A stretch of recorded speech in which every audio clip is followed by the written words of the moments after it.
কর্মব্যস্ত নগর জীবনে প্রবাসীদের জন্য প্রথম ইফতার যেন এক অন্যরকম অনুভূতি। বিশেষ করে নিউ ইয়র্কে বিভিন্ন রেস্টুরেন্টে দেখা গেছে ভিন্ন স্বাদের দেশি ইফতারের আয়োজন। নিউ ইয়র্ক থেকে রাশেদ আহমেদের পাঠানো তথ্য ভিডিওচিত্রে মীর আমিরুল ইসলামের রিপোর্ট। কর্মব্যস্ত সারাদিনে রোজা রাখার পর সূর্যাস্তের সঙ্গে সঙ্গে ব্যস্ত নগরীতে শুরু হয় ইফতারের প্রস্তুতি।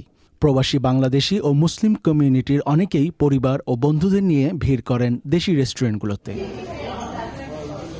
টেবিল জুড়ে খেজুর, ছোলা, পেঁয়াজু, বেগুনি, হালিম, জিলাপি সঙ্গে রয়েছে কাবাব ও বিরিয়ানি। রেস্টুরেন্ট কর্তৃপক্ষ জানিয়েছেন, রোজার শুরুতেই ব্যাপক সাড়া পাচ্ছেন তারা। অনেক কর্মজীবী মানুষ অফিস শেষ করে সরাসরি রেস্টুরেন্টে এসে ইফতার করছেন।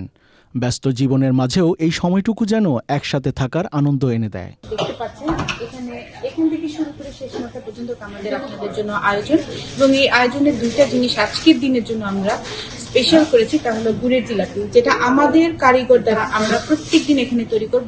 প্রবাস জীবনের কঠিন বাস্তবতার মাঝেও রমজানের প্রথম ইফতার হয়ে উঠেছে মিলন মেলা।